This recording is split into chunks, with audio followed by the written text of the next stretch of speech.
Floating around talking about McGregor, not controlling range and not being light on his toes, etc. And I've got to say something. It's just not correct.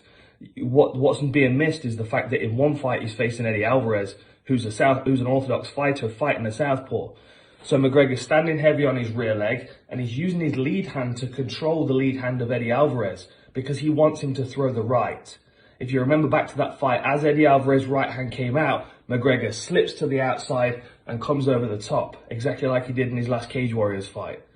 In the Poirier fight, so if he's standing there with his leaning on his back leg, reaching out with the lead hand, he's reaching for the rear hand of Poirier, which is no use to him at all.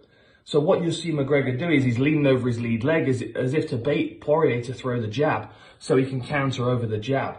It's southpaw v orthodox, and it was a game plan I assume that McGregor took because he wanted to put pressure on Poirier straight away, not because he was being lazy about cutting his range down. It's just a different approach. And I wasn't going to say anything, but I keep seeing UFC fighters posting it. If you can't tell the difference between a game plan and a mistake, then you're not paying close enough attention. Israel Adesanya, he'll do this sometimes, but he'll also play this game. And it's all dependent on who you're facing and what you're trying to achieve.